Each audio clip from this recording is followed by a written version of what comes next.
Anybody you can emotionally control, anybody you can emotionally affect, you have them in your pocket, right? To one degree or another. If you can emotionally control somebody, I'll tell you who's excellent at this. Women. Women are fantastic at this. If a woman realizes she can piss you off with X thing, she'll notice it, and she'll keep it in her pocket. You know what? That annoys him. Cool. Sorry, baby. Sorry. 3 weeks later, 2 months later, they realize when you're vulnerable. I can tell you this. I can tell you the experience from fighting. When I was fighting, I was a kickboxing world champion, right? I never made millions from fighting. Kickboxing was not that big a sport. 10 years ago, even UFC wasn't as big as it is now.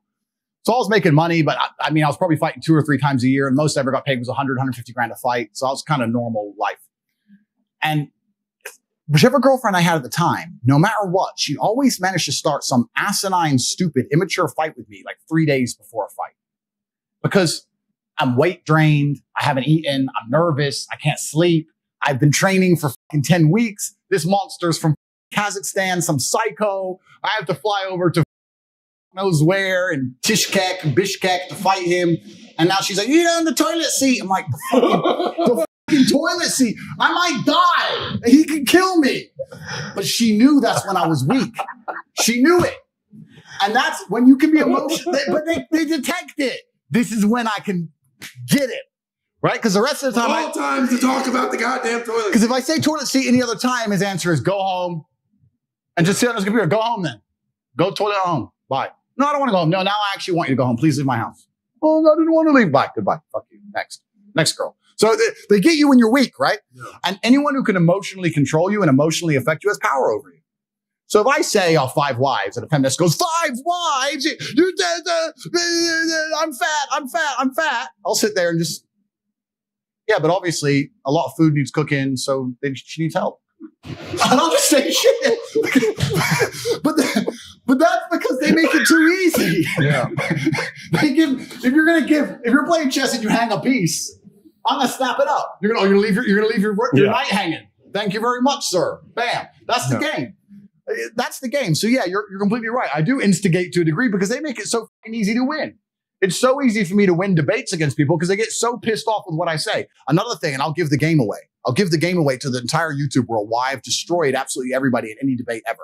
I say things that they know are true and that they agree with, but I say it in a way that angers them emotionally and they get caught up in their brain because they're saying, he's saying the truth, but I'm pissed off by how he's saying it. So I want to argue with him, but he's right. So instead of saying men are physically stronger than women, I'll say females are weak. Females are weak. Well, females are weak. Females are weak. Men are strong. Females are weak.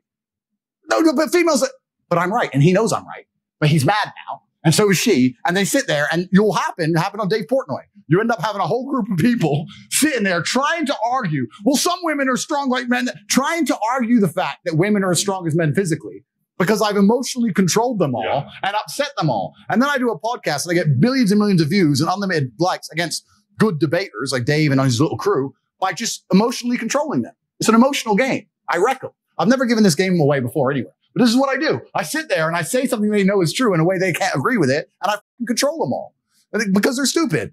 If I was me, I'd be like, yeah, okay, perhaps I don't like the way you phrased it, but you're very true. That takes intellect. People are emotional. So this is why I wreck all of them. And you're right. I poke them on purpose, and it makes it very difficult to argue with me, especially if they agree with what I'm saying, but they don't like the way it's being said. That's where you see the full breakdowns, the full mental breakdown. In regards to emotion, before I came to Valuetainment, this is 3 years ago, Pat said, I want you to read a book. It was called Meditations by Marcus Aurelius, Stoicism. Yep. You've referenced Stoicism multiple times, not getting emotional, thinking rational. Yep. This was a book that you've subscribed to for years. What is it about Stoicism and not getting caught up in emotions and even triggering emotions that resonates with you? Well, emotions are feedback. The idea that men don't feel emotions is incorrect. We feel emotions. I would actually argue we feel emotions with certain emotions stronger than women. I would argue that we feel heartbreak stronger than women. I would argue we feel anger like a woman could never understand. I would argue we are extremely emotional. Rage, pure rage. But it's feedback. So when you get the feedback, it's all about how you internalize it and how you process it, right? It's Stoicism's not feeling emotions. It's feeling the emotion and going, okay, why is this happening?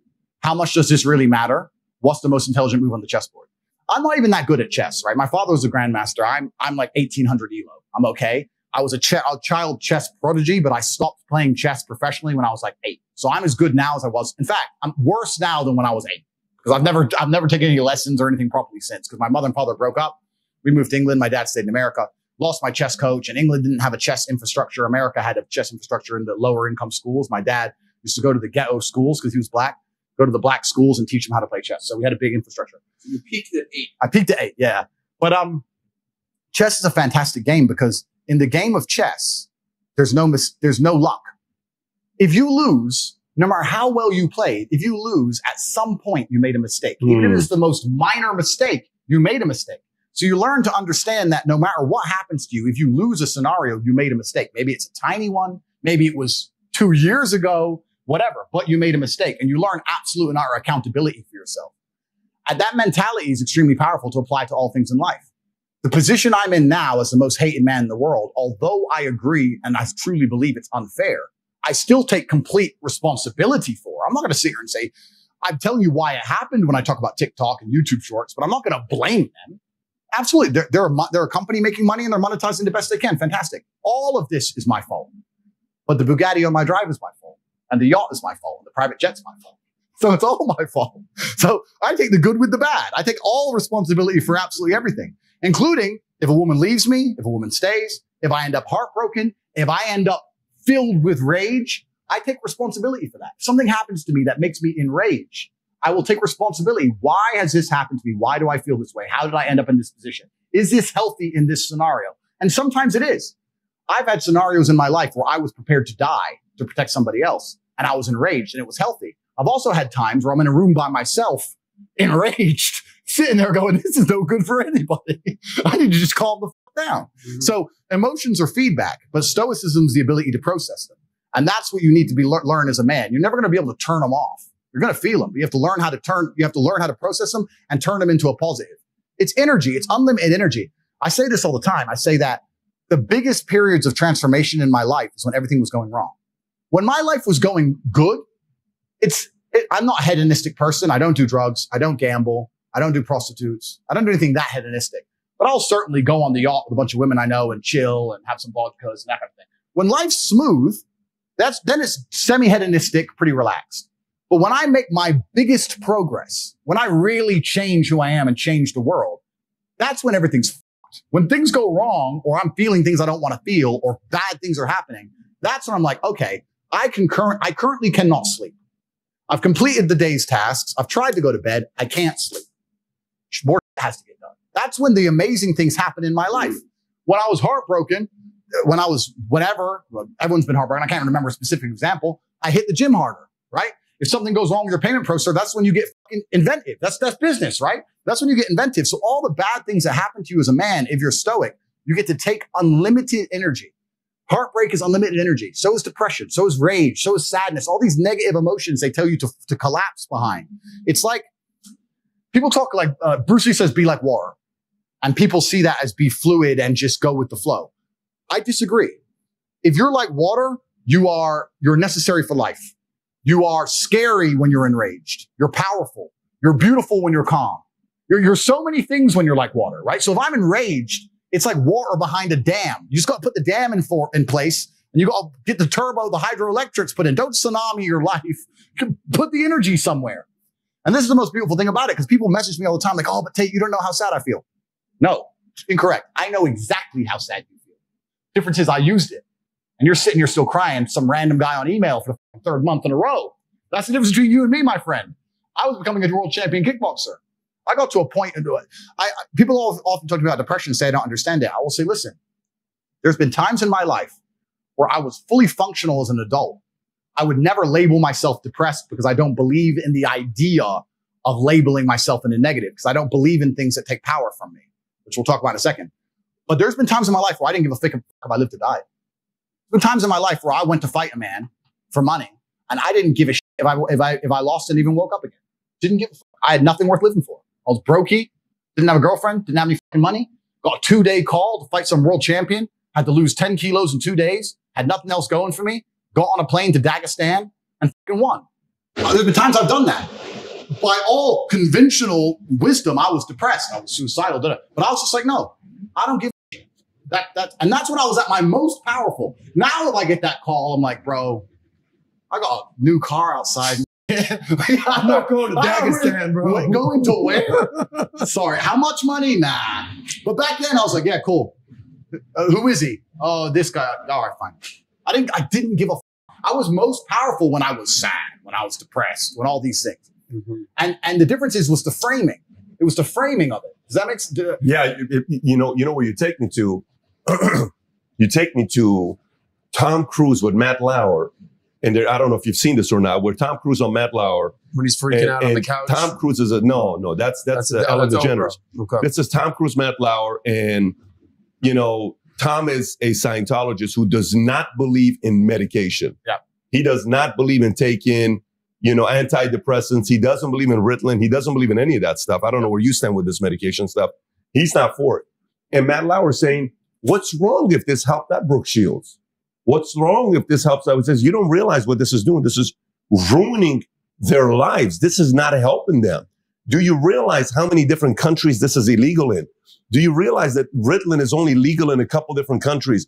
It's not many countries. It's not a legal drug in other places. It's legal. And he's explaining this.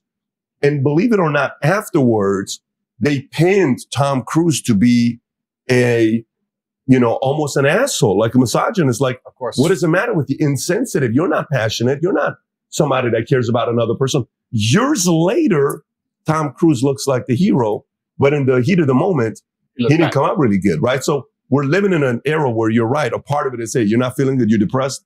Take 2 of these, see what happens to you. It's the hero's arc. And this is the thing. This is why when I was saying, when people say, you don't know how it feels to be depressed, I say, yes, I do. The difference is how it's analyzed. I always argue this 2 ways as well when depressed people come to me, because one of my most famous things people attack me for is their little quote is they say, you said depression isn't real. What about the men who kills themselves? You don't care about men's mental health. We've already discussed how I care more about men's mental health than these people who pretend they do. That's the first thing. Say, I didn't say depression isn't real. I said feeling depressed is real. But the idea that depression is going to strike you in your mind and there's nothing you can do about it, I think that is promoting helplessness amongst depressed people. And that's the reason they kill themselves. I don't think that making people helpless in an unfortunate situation is the great thing to do. You have to give people hope. And I explain that when you believe in something, you give it power. So I tried to say that when I felt at my lowest and I achieved the most I've ever achieved in my life, the reason I was capable of doing that is because I didn't believe in the paradigm of being a depressed person. I just believed that this is how I currently feel and fuck it, I'm going to do whatever it takes to get my life to be better. And I gave a very simple example, an analogy. I said, if you take 2 people, one believes in ghosts and one doesn't. You put them both in haunted houses. And in the middle of the night, there's a bang. The person who believes in ghosts is now terrified. There's a ghost. They're calling an exorcist. They're panicking in the room. They're hiding. The person who doesn't believe in ghosts goes wind and goes back to sleep.